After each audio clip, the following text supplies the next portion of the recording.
So we're live on a stream starting page right now. I'm gonna put on a song to give everyone a chance to tune in.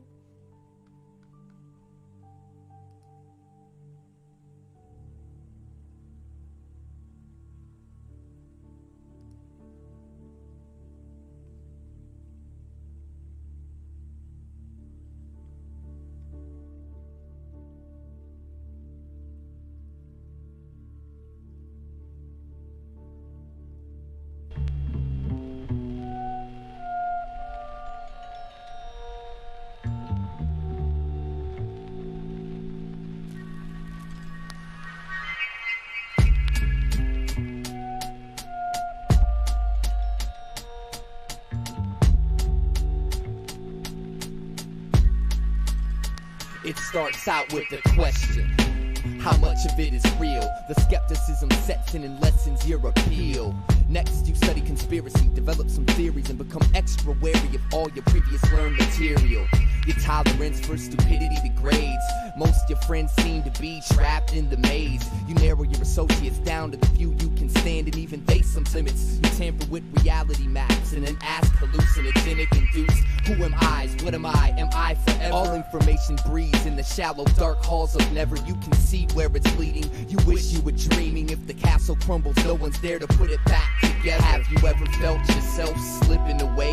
Or all you think about your sanity and how it decayed? There's no place to run, no place to hide. You can't escape from inside and you're losing your mind. You try to think of when it started and ask yourself why, but each thought deepens the sickness and completes the desert dry. Fear feeds the derangement of the inner eye. With nothing left, you find yourself fall into madness. So you cry to your God and act normal to your peers. What if God ain't hearing you? That's your only fear. Each day you think more about your psychosis. No one but you can help you, and you know this.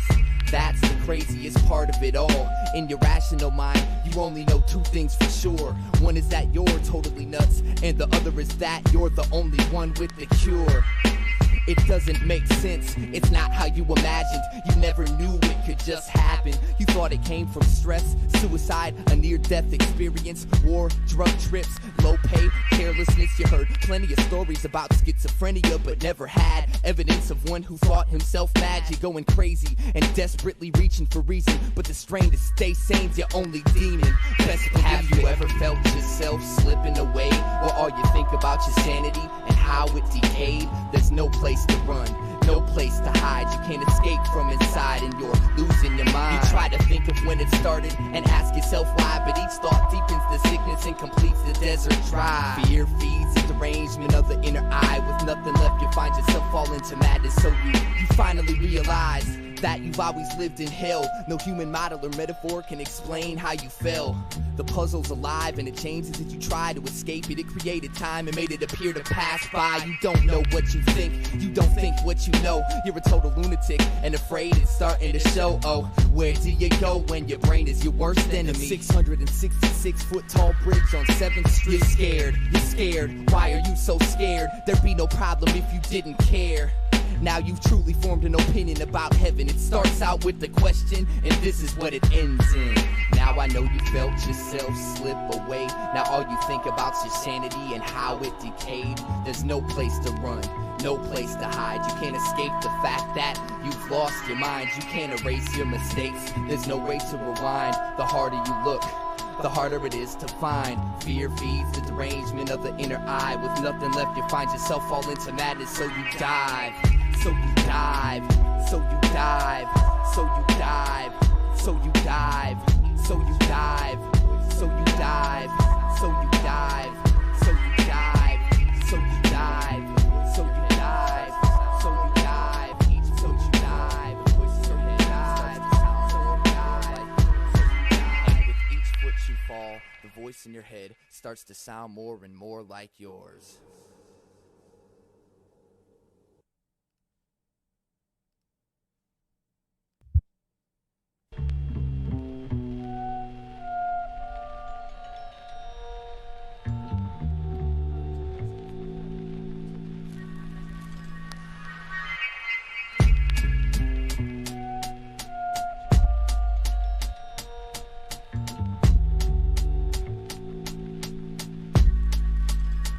It starts out with the question, how much of it is real? The skepticism sets in and lessens your appeal. Next, you study conspiracy, develop some theories, and become extra wary of all your previous learned material. Your tolerance for stupidity degrades. Most of your friends seem to be trapped in the maze. You narrow your associates down to the few you can stand, and even they sometimes wonder what's going on in that head of yours. Study East and Western philosophy, psychology, physics. You think a lot more and start to question existence. You wonder about your nervous system's limits. You tamper with reality maps and then ask hallucinogenic induced, who am I? What am I? Am I forever? All information breathed in the shallow dark halls of never. You can see where it's leading. You wish you were dreaming. If the castle crumbles, no one's there to put it back together. Have you ever felt yourself slipping away? Or all you think about your sanity and how it decayed? There's no place to run, no place to hide. You can't escape from inside and you're losing your mind. You try to think of when it started and ask yourself why, but each thought deepens the sickness and completes the desert dry. Fear feeds the derangement of the inner eye. With nothing left, you find yourself fall into madness, so you cry to your God and act normal to your peers. What if God ain't hearing you? That's your only fear. Each day you think more about your psychosis. No one but you can help you, and you know this. That's the craziest part of it all. In your rational mind, you only know two things for sure. One is that you're totally nuts, and the other is that you're the only one with the cure. It doesn't make sense, it's not how you imagined. You never knew it could just happen. You thought it came from stress, suicide, a near-death experience, war, drug trips, low pay, carelessness. You heard plenty of stories about schizophrenia, but never had evidence of one who thought himself mad. You're going crazy and desperately reaching for reason, but the strain to stay sane's your only demon. Best believe have you ever felt yourself slipping away? Or all you think about your sanity and how it decayed? There's no place to run, no place to hide. You can't escape from inside and you're losing your mind. You try to think of when it started and ask yourself why, but each thought deepens the sickness and completes the desert dry. Fear feeds the derangement of the inner eye. With nothing left, you find yourself fall into madness, so you finally realize that you've always lived in hell. No human model or metaphor can explain how you fell. The puzzle's alive and it changes as you try to escape it. It created time and made it appear to pass by. You don't know what you think, you don't think what you know. You're a total lunatic and afraid it's starting to show. Oh, where do you go when your brain is your worst enemy? 666 foot tall bridge on 7th Street. You're scared, why are you so scared? There'd be no problem if you didn't care. Now you've truly formed an opinion about heaven. It starts out with the question, and this is what it ends in. Now I know you felt yourself slip away. Now all you think about's your sanity and how it decayed. There's no place to run, no place to hide. You can't escape the fact that you've lost your mind. You can't erase your mistakes, there's no way to rewind. The harder you look, the harder it is to find. Fear feeds the derangement of the inner eye. With nothing left, you find yourself fall into madness, so you dive. So you dive, so you dive, so you dive, so you dive, so you dive, so you dive, so you dive, so you dive, so you dive, so you dive, so you dive, so you dive, so you dive, so you dive, so you dive. And with each foot you fall, the voice in your head starts to sound more and more like yours. And Yeah. the big Oh, one, Charlie, is 75 pounds, so his poop is ridiculously large and a lot, numerous. well, alright, I'm gonna start now, okay? Okay. On that note, no, just kidding. Oh, alright, we are live. Welcome, everyone. I am Maze, and I'm here to bring you the second episode of which is Money Mindset. And man, I'm really excited to interview a prosperity coach that has personally helped me so much overcome so many mind state obstacles. I'm really excited to bring her here today. Free the Robots is really a platform where we get to explore and challenge ideas. And that's why I'm really excited to talk about everything that we don't talk about. And so, without further ado, it's my pleasure, and I'm so grateful to have Vicky Tran. Vicky is a prosperity coach here in Austin, Texas, and I'll actually just go ahead and let you tell us a little bit more about yourself. Hi, Maeve. Thanks for having me here. I really appreciate it. And it's been wonderful working with you. And I'm really glad that we got to stumble across each other the way that we did. Yes, a little bit more about myself. I am from New York, moved to Austin 3 years ago. I am a lawyer, and I found myself having a meltdown and burning out as a lawyer. And I myself had to work with a coach to help me. Initially, it was to help me find out how I can stop burning out. And eventually, that led to um, so many changes and synchronicities that occurred in my life, and eventually led me to become a prosperity coach. And I work with people on an intuitive level to really help them discover and explore what's going on in their psyche and their subconscious so they can really start walking that path toward their own prosperity, whether it's through their business or just in life, prosperity and in happiness, abundance, whatever it is that their heart is really calling for at that moment. And one thing that I love is that I really believe that prosperity is for everyone and that we're all worthy of abundance. And, in my experience, and I'm sure everyone has their own experience, a lot of things that come up for us when it comes to money, whether we realize it or not, are these limiting beliefs. And that's why I'm excited to bring you here today, because I know that I'm going to have so many different viewers that do so many different things, but when it comes down to it, the fundamentals kind of seem to be similar, or it's kind of like you can have one method to do different things, and with money I feel like it has a common method no matter what you do. Yeah, I think a lot of things that people don't realize is that money is not just a piece of paper. There's an energy behind it, and it is almost as if like a this living type of energy.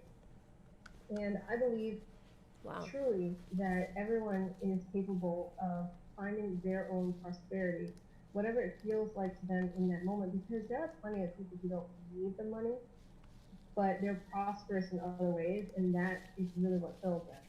And I really believe that there is this balance that can be made in this world when we all reach that place where we are all succeeding. And it doesn't have to look the same way. It doesn't have to be defined by the same parameters. It's defined by what's truly within us. And so when I hear you say that, one thing that comes up for me as a listener is scarcity, right? The perception of scarcity when it comes to, is it, what are your thoughts on, can everyone be successful, or is there some level of or law of scarcity in place? Yeah, so actually, I remembered I myself had to work with my own perceptions of money and scarcity as well. And I think that, and I can't say this is like a law, but from my observation of what I've seen around me, we have been really well trained into believing that money is scarcity. And that ends up embedding itself into our all of our subconscious layers and into our psyche. And as a result, we start manifesting experiences that further um, confirm or validate those subconscious beliefs that we have. Wow. And then we get into this cycle where, because those experiences confirm or validate our subconscious beliefs, those subconscious beliefs then turn into conscious beliefs, and then it becomes all of what we believe. And so we embody that feeling of scarcity and then continue providing those experiences for us. So, in order to break that cycle, we have to really go inside of our subconscious and explore the root of where this feeling of scarcity is coming from and how it shows up. Because what I've learned is you can think all you want and say, I am abundant, but if it doesn't resonate and go deep into your soul, it's still gonna hover there. It doesn't cure anything. It just is you just trying to hammer down and close up a hole, but the root of the hole is not um, discovered. And so unless we discover where that root is coming from, it's just going to keep finding ways to pop up in all sorts of different areas and surfaces of our lives. And I love how you said, find the roots, because in the end, I think it comes down to us all having different roots, and that's where we act out from. And those can be maybe programs that we've had since we were kids, and sometimes we don't pay attention, we don't think that it matters, but it does, because it shows up, as you said, in our experience. So one thing that Yeah, I like what you said about the programming, because that's exactly what it is. Um, we are programmed to feel or think certain things, and then when that becomes a programming, it becomes almost automatic. It becomes something that we don't even realize is happening. It defines our actions and the way that we show up in the world, and then we don't even realize that this is how we're programmed, because we're just programmed this way. So we just do it without thinking, and now we have to break free of that programming, which is really difficult to do, which is what I specifically help people with. And I know it varies for each individual. However, there are many similarities that I've noticed with the people that I work with in terms of this program, because much of it comes from society and or their upbringing.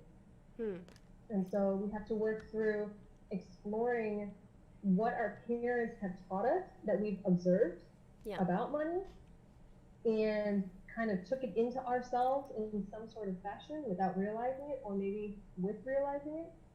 We also have to observe our ancestral history and really hmm, explore how our ancestral history has treated money and how that impacts us, because that's in our genetic code as well. I think came across something where while your mom is pregnant with you, you're also feeling all of the genetic code of her mother at the same time. hmm, So this is not something that's unusual. I believe it's called epigenetics. I'm really not sure, so don't take me up on that. But we do feel what's ancestral, this lineage. It's important for us to break apart any cycles that don't serve us. And in addition, we, our souls, feel any trauma that has occurred in our souls in any lifetime.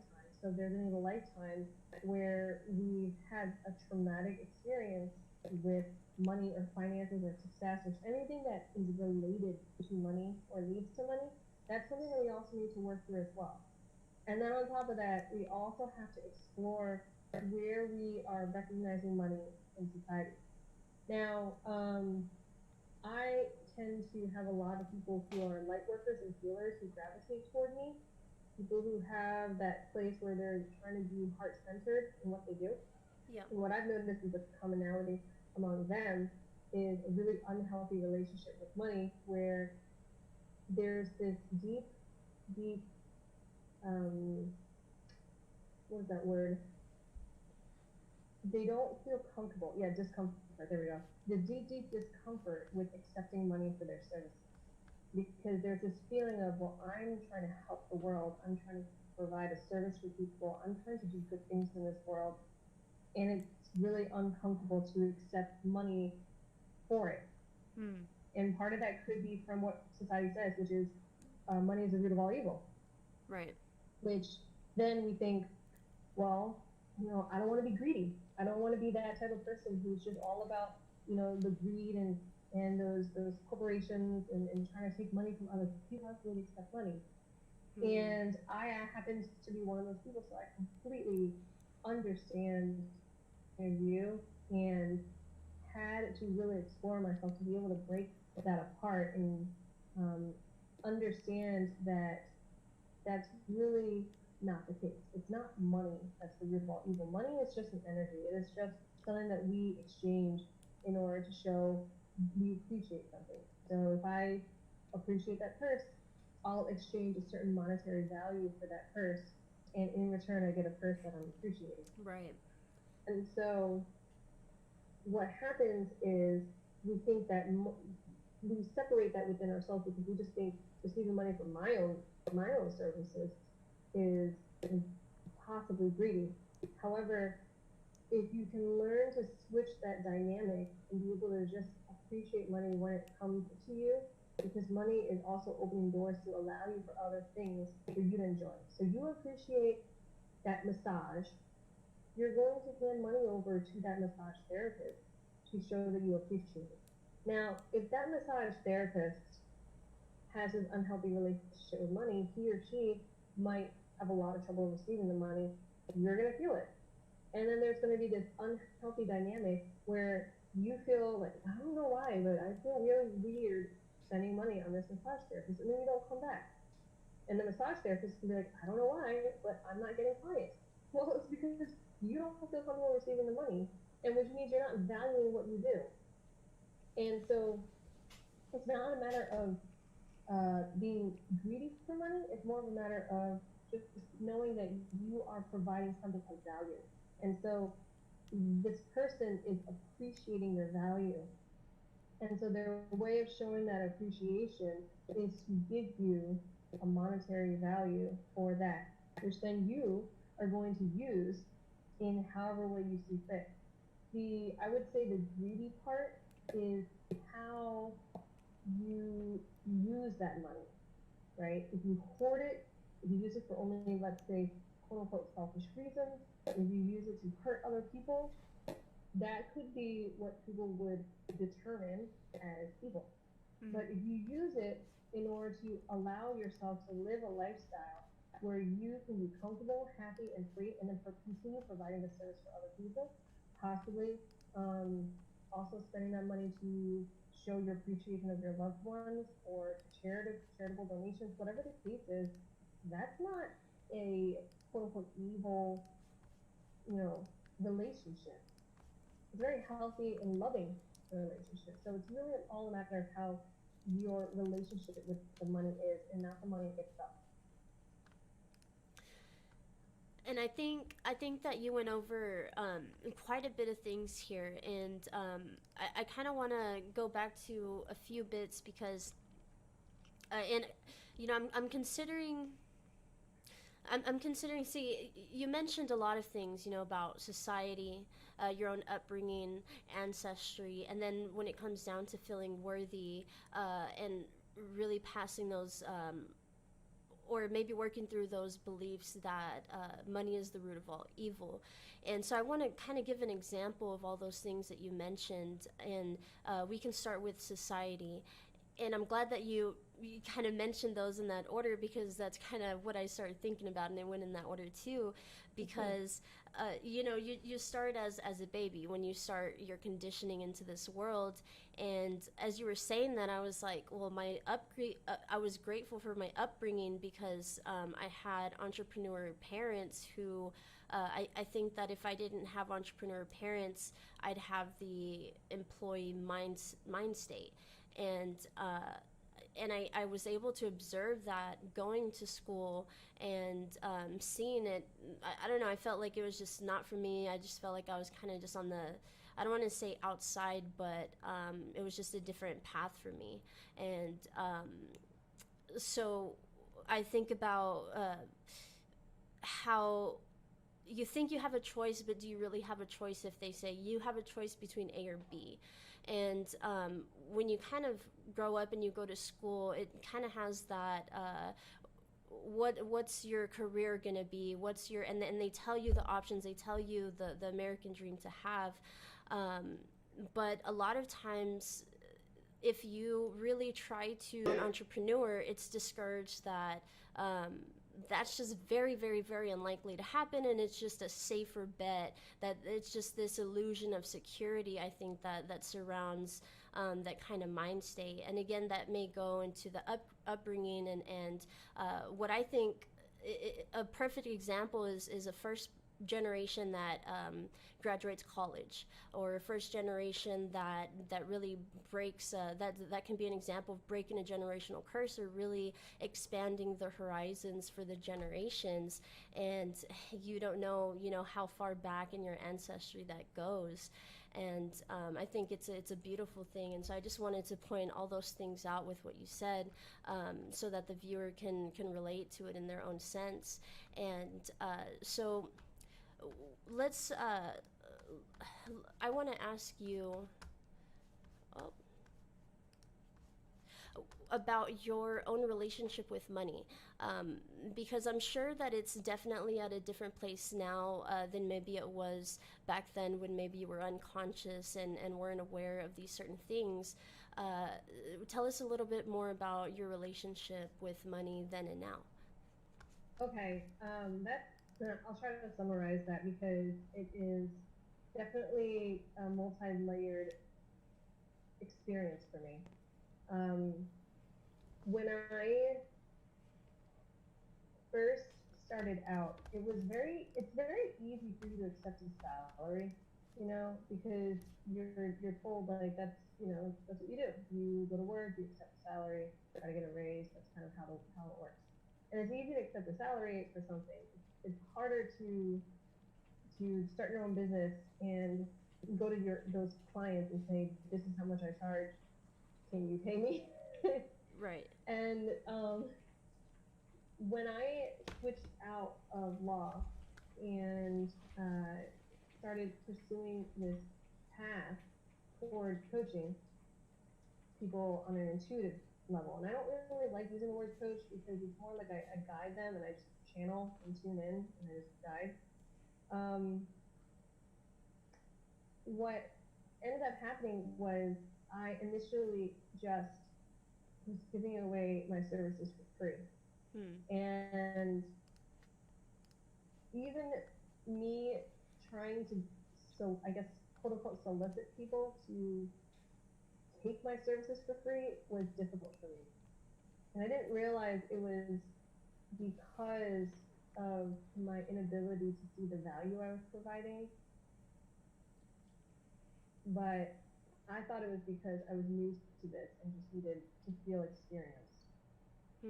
However, it continued, and my wonderful boyfriend who showed up in my life around that time said, why do you keep doing your services for free? And I was like, I don't know, I just need to be ready. I need to be ready.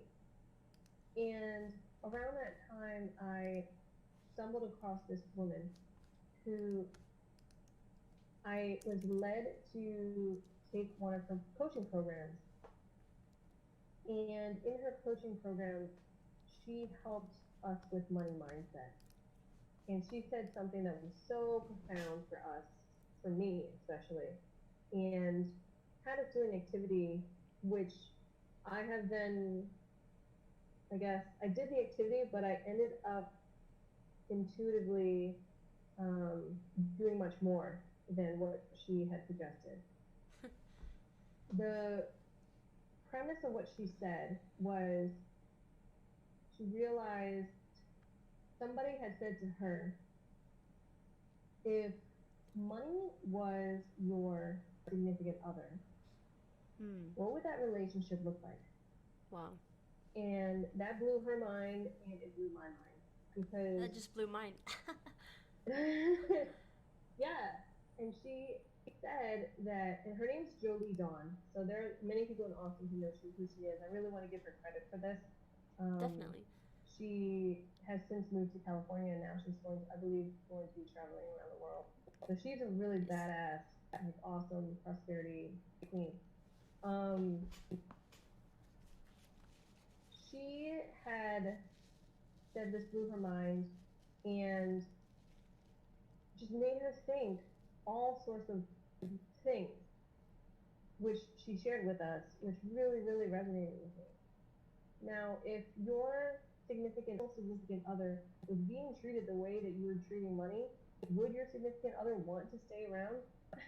Right. And that really, really, really, I felt that. That really, really stuck to me. And what I ended up doing was I meditated and I visualized this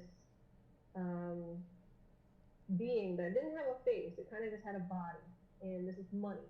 And I started visualizing the history of my relationship with money, and I saw immediately how I would not even look at my significant other, or even talk to my significant other, or even acknowledge my significant other until I had to, which was basically when I received my paycheck and paid my bills with them.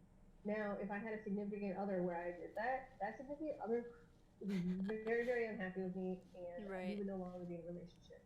So who was I to feel and believe and want that significant other to keep coming back to me in abundance if I was treating my significant other that way? So what I ended up doing intuitively was in that meditation, I saw that. Then I did, I guess, reparations, whatever that would look like. If that's your significant other, apologize, and start visualizing how I was going to start treating my significant other, and allowing that script to change within my psyche.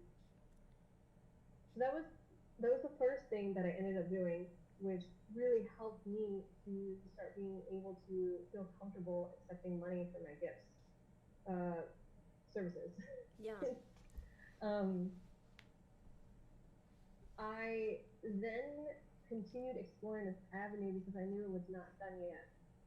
And when I continued exploring this avenue, I started thinking about what was my programming, and the easiest way for me to start with that was to look at how my parents treated money. And my understanding was how much I treated it as scarcity. Now, mind you, my parents are refugees from Vietnam. So they came to America from a war-torn country with nothing but the clothes on their back. And in fact, they escaped. They barely escaped in order to get to America. And so they had no money, and they had to really, really build their way up from absolutely nothing. And fortunately, because of what they did, they were able to eventually have 2 kids, get married, retire early, like all the retire early is the big thing, right? And live comfortably. However, the way to get there involved really having to make a lot of sacrifices. So as a kid, I grew up on all of those sacrifices, spending hours cutting coupons, buying things only when they're on sale, paying very close attention to my electricity usage and my heat usage. As a little kid, it was always ingrained in my memory. Okay, turn off all the electricity when you're not using it. To the point where when I was living on my own, I even would unplug things when I was sleeping for electricity. Now I prefer to do that because of EMF, so that's a completely different thing. But that was really ingrained in me, and so I really saw money as a scarcity because it was something you had to save. It was something that you only got just enough of. And so the thing that you had to do was just make sure that you squeezed it out as much as you could. And so I really had to explore that within myself and do more meditations to explore the traumatic response that was in my body and in my system to it, so that I wouldn't feel that same way. Because it had gotten to a point where if I saw anybody leave a room and leave the lights on, it made me feel really tense. I actually felt in my body so much tension, and it would bother me so much because I would think about all the money that was just going down the drain because of all the electricity that was being used and lost. So even though it is a wise thing to do and really, really helps them, there's a difference with how I treated it because of that emotional response to it. And when you stay in that place of trauma, it really limits your capacity to really be present with the situation and spread your wings and allow yourself to really open up, because your I don't want to say burden, but you're feeling the effects of that trauma, and it almost cripples you. And as like for example, looking at the lights, it's all you can think about. Even in the back of your mind, you might be thinking about two things, three things, whatever, but in the back of your mind, it's like, oh my gosh, oh my gosh, oh my gosh. And so it takes up space in your mind that can be used to do other endeavors, create things, receive intuitive information, whatever the case may be. But instead, you just have this thought that's circling in your mind, and it takes up so much space that can be used for something else. So that was where I began with my uh, money mindset journey. And I did a few things after that. Some of it was karmic, and that's something that I help people with. I'm not going to go too much in detail with it because sometimes it really depends on the person. Sometimes certain things work for some people, sometimes other things work for other people. But basically, the gist is from a karmic standpoint, I allowed myself to let go of my own karmic judgment. Whatever my soul held on to that was in self judgment around my use of money. And I allowed myself to release myself of that karmic judgment because what I've learned is when we hold ourselves in karmic judgment, whether or not we realize it, if our souls are still holding that in there, it's so strong. It's unbelievably strong. And it affects the energy we put out in the world, which therefore affects what experiences show up in our lives. And so when we hold ourselves with a certain karmic judgment of certain things, not only will we act in a certain way, but we start drawing in certain things in our lives that relate to that. Yeah. So I let go of that karmic judgment. And then after that, I then explored what else I still had in me because what I noticed is if you think about money, you can pay attention to how your body reacts, and that gives you a signal to your relationship with money. If you think Right. about money or your business or whatever generates money and ask your body what is how it feels, what's showing up, it might be able to start over time. This might not be an overnight thing, but over time it might start giving you hints and signals. You might feel expansive, open, and free, which is awesome. Or you might start feeling certain tensions in certain areas. You might feel tight. You might feel closed off. That's your body telling you there's still some stuff stuck in there that you Yeah. still got to work through.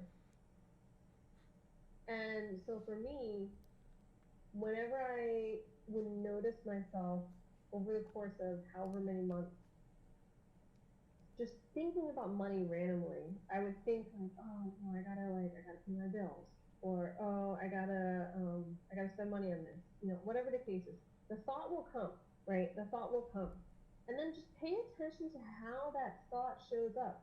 Does it feel like, oh, okay, I gotta pay my bills, and you just feel light and comfortable about it, or does it send other thoughts like, oh my gosh, like I gotta make sure that I do this, I gotta make sure I do that, and what if I don't do this, and oh my gosh, I don't even want to look at my bill and see it this month. Like, if those thoughts come up, then that's something to explore because there's still some something in you that needs to be worked around how you feel with money.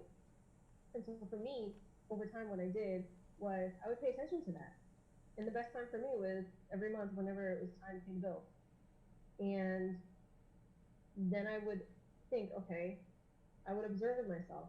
And I would say, okay, do I feel light and expansive as I'm doing this? Or do I feel like I'm dreading it? What's going on? What are the thoughts that are coming up? How does my body feel? And when I explore that, then I sit with my body and I just ask myself without any judgment, with compassion, just in contemplation, and just say, where is this coming from? Where do I feel like this is coming from? And there were times when I could feel that it was coming from my ancestral lineage.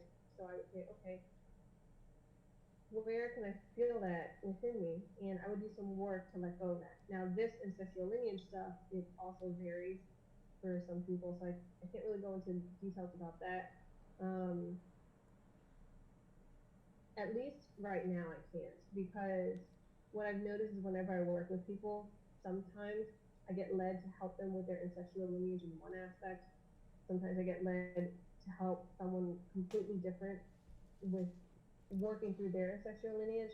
So what I've noticed so far with the way I've been working with people is their psyche sometimes respond to different things.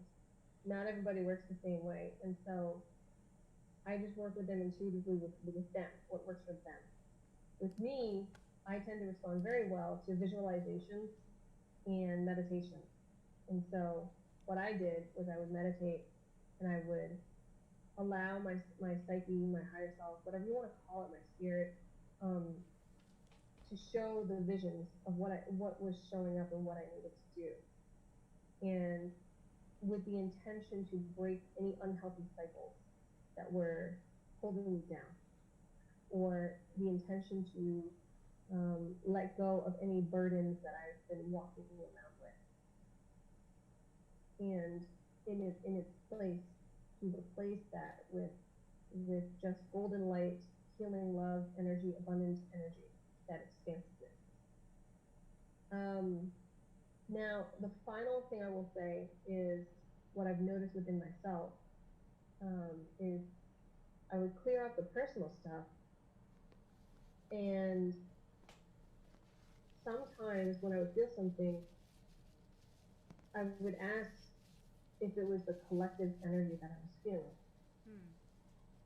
And the reason I bring this up because we're not all like we seem individual, but we're not all separate individuals the way that we think we are.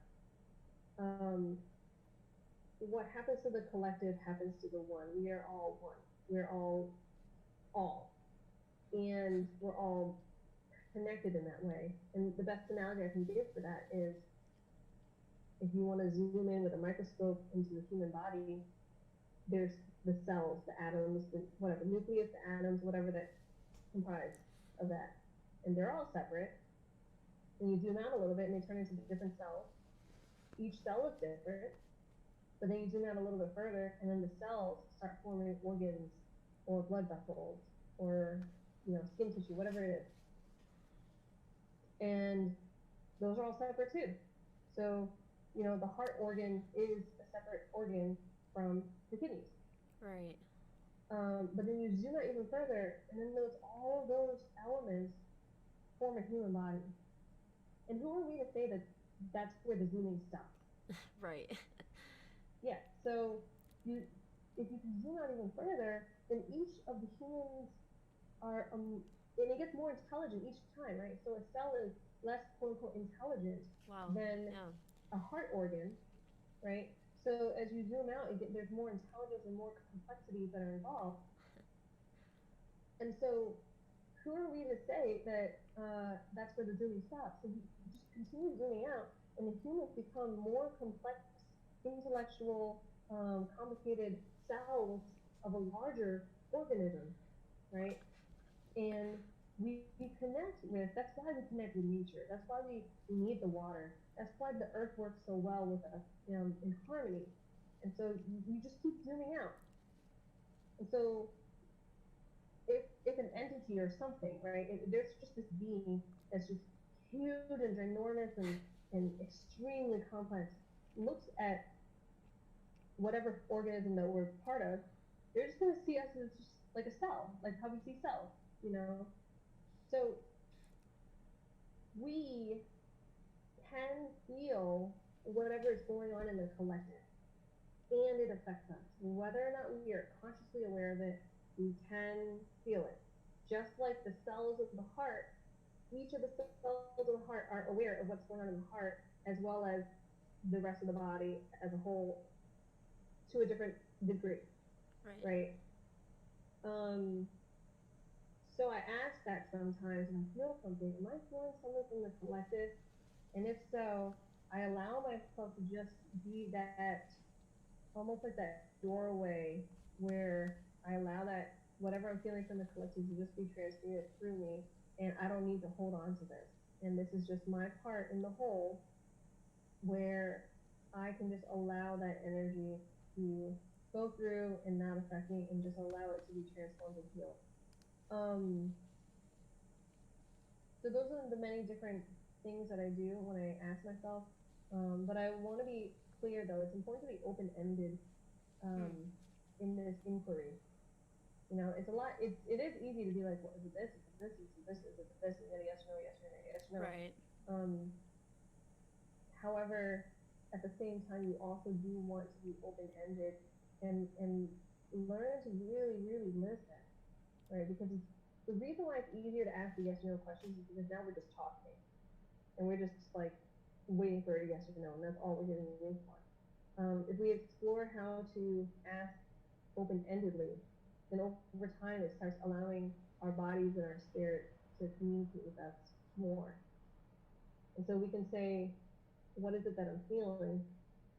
Excuse me, get anything, even if it seems abstract. Over time, we start getting a better understanding of the messages that we're receiving from ourselves. Yeah. Wow. And I love this because it's very common when it comes to success and when it comes to abundance and prosperity. You see a lot of what you should be doing. But really, this entire conversation has been about undoing. And a lot of times we start trying to start doing new things, and maybe they don't work because, as you said, they don't resonate. We're saying a certain thing because we're like, okay, so I'm just going to practice how this is supposed to work. But you have your current condition. First, you have to decondition before you can start conditioning maybe new desired programs. And so that's what I really love about this conversation. And it feels that we've really talked about a lot of pitfalls, to prosperity. And well, now I want to talk about the secrets to success, right? And so my question to you is, let's say we've came to this part of undoing, and now it's this part of maybe being playful. A lot of times the general question that I get when I talk to someone that maybe hasn't taken the step to be an entrepreneur or start their own venture is they're just like they don't know how to navigate through that open-ended question. So what are your tips for or advice to that person that is kind of maybe trying to find their purpose or find where they're happy, and it can also generate money and prosperity for them? Okay. The, the biggest overall tip that I can say is to always check in with yourself and explore a deeper relationship with yourself, because your heart and your soul will always want one thing, which is whatever makes you feel the most free, expansive, and abundant, and joyous. Mm-hmm. We have been conditioned to listen to everyone else except ourselves. And there's a lot of information out there. So whatever information that we get, if we find that we are having difficulty having it originate from what our soul is trying to tell us, then we get that information elsewhere.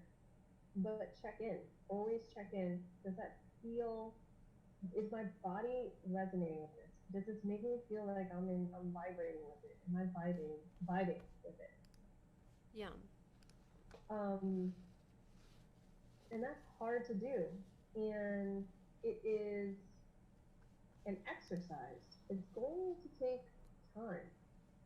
It's not something that you can immediately get to. You can't just be like, oh, well, okay, fine, I'll start listening to myself. And then it'll be just, you turn on a light. That's not how it works. Yeah. And you'll find that the more that you do it, the more you'll be able to get clues and all the things that you need. And the more that you'll discover that you're really not as helpless as you feel, and that Wow. you really are in much more control of all the elements that are surrounding you and your success than you realize. And really allow yourself to just immerse yourself in each experience, in each moment, um, and allow yourself to be really be present. Recognize when you're stepping away from the present and really maybe being triggered, and that would be thinking about the past or traumas, or all you're focused on is just the future, and you can't see what's showing up right in front of you. Hmm. And the way to help you get there is to really pay attention to how your body's reactions and signals are. So, in line with that, I would say that get rid of your expectations. Um, Notice when you are latching on to something, attaching yourself to something, and let go of those attachments and allow yourself to really be like a curious child in exploration of the world around you. And when you are feeling like this is the direction I gotta go, and you feel really excited, one thing that I've noticed is we then allow our brains to take over, and we think, okay, this is where I gotta go. And from personal experience, it's not always the case. Hmm. To follow the directions of the universe, follow the flow, the currents of the river. The river will ebb and flow. So right now, your energy, your heart is getting excited at the thought of going in this direction. Follow that, trust that, but don't attach yourself to the end goal that your brain thinks that is the end goal, because the river can always curve, and maybe your true end goal is something else. Hmm. Um, what I think is a great analogy is if you're driving at night, your headlights that show you just, I don't know, 20 feet ahead of you, that's your intuition leading you just in the path ahead that you can see and be prepared for so far. And if you ignore your intuition and you don't pay attention to that, and you just look ahead and you're like, oh, there's the building that I gotta go to, and you just drive straight there without your lights on, you might end up driving into the woods or, over a cliff or something, right? Hmm. And that ended up not being the direction you needed to go, and now you have to double back and go back to where you were last on the road, and then try to figure out that path again. So your brain wants to come in and protect you and try to find like the best path to go. However, if you rely too much on it and you ignore your intuition, then you end up taking the longer path to get there, because now you have to go back and retrace your steps. Follow the headlights. So if you're following your what gets you excited, what feels allows you to feel light and expansive, continue that, and then pay very close attention to when that feels a little different. And if you're being told, I need to slow down on this a little bit and just not do anything, Hmm. then that's what you need to do, even though it seems counterintuitive and it seems like you're not being productive. But maybe there's something else that you need to see or work on or do along your path to get to where you truly need to be. And so I had to learn that lesson myself with the help of actually Sherry Williams, who's also from Austin. And she noticed when I was, what did she say it was? Like a bullet train. And I was kind of like speeding off the tracks, you know, Hmm. going out of control. Hmm. And she was very sensitive to my energy, and it was really impacting her. And she helped me slow down. I didn't want to slow down. I did not want to slow down, but I did, and I'm so glad I did, because it allowed me to recognize where I thought I was supposed to go. It's not really where I'm supposed to actually stuff. I can see that because you know, I know you as through networking, and I met you first as a business lawyer. So um, you're like that, and it's great to see that. I mean, I know that you're like I but it's amazing. It was admirable to see. Thank you, thank you. And so, it's okay to slow down. Sometimes we need to, and that's another, I would say, secret is like listen to your heart and what it feels. If you find yourself too much in here and you're no longer able to feel yourself, things are going to get out of control. I started showing up late to things, like I cannot get like things straight. It's going to show up in your life. So the best thing I can say is really start paying attention. And the intuition, if you think about it, your body can be like an antenna. So pay attention to your body and that antenna and what it's trying to tell you, because it's always going to be telling you things. And so I would say that's the next thing I would say in terms of secrets of success. Pay attention to your body, right? Get out of that head. That head is, I mean, that head, I'm a lawyer, okay? So being in my head is my safe zone, okay? Being intellectual, I mean, I was an honor student. I did AP classes. I took college courses. I went to college with way too many credits. Had to like delete some of my college credits, you know. Wow. And I went through 3 different majors, graduated college early, went to law school. I mean, the whole shebang, right? Got academic scholarships. I know what it's like to be in my head, right? And it's a safe place for me. It is very easy for me to be in my head. And so, me of all people telling you to get out of your head, like, I really need it. Yeah. So, pay attention to your body and allow yourself to be in a state of observance, right? Sometimes our head is going to want to take over because it's safer that way. And if your head wants to take over, ask, is there something you're trying to protect for me? Is there something I'm afraid of? You know? And I would say that that's the next tip that I want to say. Explore your fears, explore your insecurities, explore um, your pain points, the traumas, because the more that you go into, they call it shadow work, the more you do your shadow work, the easier you'll find yourself being able to get things done and be happier in life. Yeah. And so to be successful, it's not about just staying in that place of, oh, I just got to stay happy all the time. Right. You got to go into some dark places. But the dark places are not as, the idea of the dark place is probably even bigger than the actual dark place itself. Yeah. And so if we can get over that and then allow ourselves to really explore, our own self-judgment, our own fears, our own insecurities, all of these serve as our blind spots, which, by the way, is what I really help people. Like, I really specialize in the blind spots for people. But I find that these blind spots are really what block us from really seeing the whole picture. And so if we find our brains taking over, take a breather and maybe do something that allows yourself to be meditative, whatever that is, right? It could be yoga, it could be just taking deep breaths, it could be doing breath work, it could be just doing a body scan. And then once you do that, when your mind has slowed down, just gently ask your mind, is there something you're trying to protect?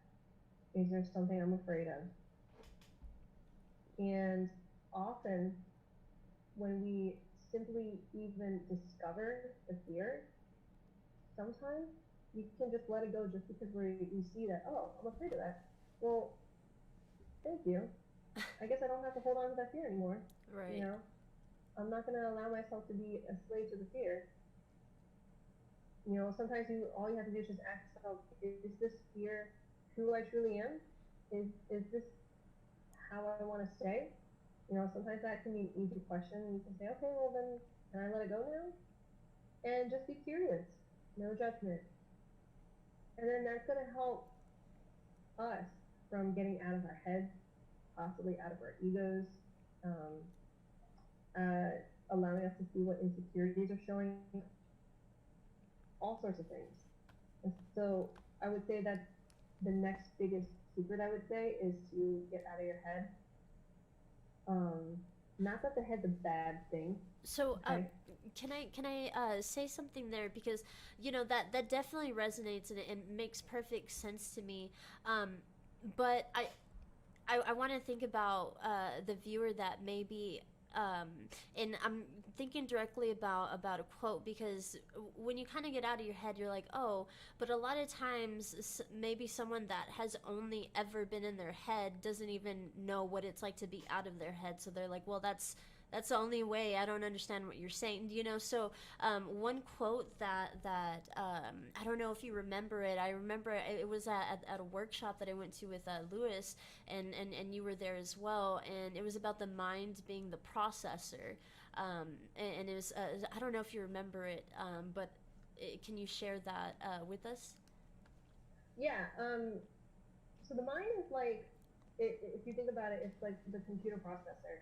It takes data and it takes information, it takes evidence, and then it compiles it into something that makes sense for us. Mm. And it's a wonderful machine, that organ in our head, but it's not us, right? It's not what drives all of us. Our soul does. And so, yeah, thank you for that question, because that really ties into what I was going to say next, which is Nice. the mind is not a bad thing, right? Um, you just want to pay attention to your relationship with your mind, because you have a relationship with your entire body. We've been given this beautiful vessel to use and have a relationship with. And included in that is this discovery of our minds and where it shows up and what its strengths are, and when it oversteps its boundaries. And that way we can start to have a beautiful relationship with what we're feeling, when we can start experiencing what we do. So a lot of times people um, think intuition comes into the mind, but that's not really the case. It's when the mind slows down, it's when the intuition comes in. Mm. And so the mind just allows us to be able to put together the words to say. The mind allows us to, we see things with our eyes, and then it comes in, it gets processed through our bodies. Our brains then say, well, this is what it means. Um, so there's this example that I'm going to give right now, Okay. because it's like this image keeps showing up. So I don't know if this is going to resonate with people or not, but I'm being led to share this visual. Awesome. There was a time when I came back from a shamanic retreat, and sometime after that, my body became on high alert, and I experienced 3 days of just being in absolute terror, where to the point where every time the sun came down, I had thoughts of, I wish there was a way I could stop the sun from setting. I Wow. wish that there was a way I could stop this darkness from coming. I'm just absolutely terrified. Wow. And as the sun would set, I remember one time I was brushing my teeth, and I kept being afraid that somebody was watching me in my house, where the only other person is my boyfriend. And I remember a car drove by, and as it drove by, its headlight kind of created like a shadow across the window on the other side. This was in the bedroom. So when that shadow passed me, I jumped. Water splattered everywhere. I thought something was out to get me and kill me. And I did everything I could to try to let go of this terror, until finally the third night I couldn't handle it anymore, because I was really tired of being unable to sleep, because I was so scared of something happening to me in the dark. Mm. And I called again, Sherry Williams, right? So I called up Sherry Williams and asked for her help. And she tuned in for me. And long story short, I'm not going to go into the details of this, but what ended up occurring was that my body felt something was off on an energetic level. And my brain didn't know what it was. So all it was doing was just on high alert, and my body was the one that was signaling to me that something was wrong. And the thing that was wrong, because it was energetic, my brain couldn't see it to process it. So there's nothing to fill in the blank. So I was just in this state of like, something's wrong. I think I'm gonna die. Like, I think something's out to get me. I don't know what. Like, and it just filled in all the blanks. The brain just filled in all the blanks with what it tried to, think it was. But when you get down to it, it was the body that was signaling to me that something was wrong. So it was the body that was feeling it and was putting me in that fight or flight mode. And the reason the body was able to feel that was because on an energetic level, something was wrong. So we can't use our brains to be the end all be all of everything that's going on. We can use our brains to be able to collect the data and interpret it for us, but it should not be a crutch. It should be a tool that we're using. And we are in this place where we have the opportunity to have experiences and to really explore our relationship with our body as a whole, our soul, and as well as all the different parts of our body, and all the different ways that we can have this beautiful, harmonious relationship with it. And so, had I been less, I guess, relying on my head and more in a place where I could just feel what was going on in my body and talk to my body and ask my body what was showing up, I would have been able to avoid those 3 nights of terror.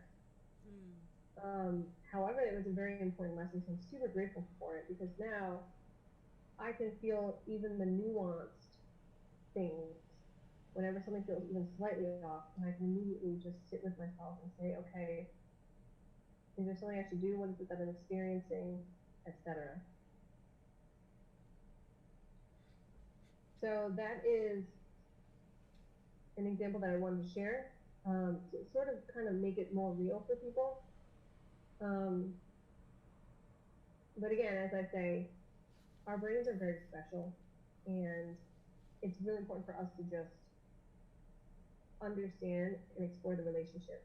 And that's really going to help you have a deeper understanding of how you can reach that place of success in your life when you really explore all the signals and all the tools that have been offered to you. And it's not just the brain, it's everything. And sometimes if the brain is taking over, then the brain is also trying to tell you something. It's trying to protect you from something, it's trying to tell you there's a fear, it's trying to tell you something else is going on. Wow. Wow, thank you so much, Vicky. That was great, and I really enjoyed this entire talk because again, it's. I hope that everyone has been able to take something from it because we can all resonate to our own prosperity and abundance, and I think we all have work to do, and I think that a lot of times we drag that, and maybe we don't want to do that work, or we just want to find an easier way to an easier path to success. But the reality is, you do have to face all those fears, and you have to bring all those things that are in the dark out into the light. And what has personally helped me is having people outside of my blind spots that have helped me. And so I wanna share something with you guys here. Let's see here. Let me get my share screen on here.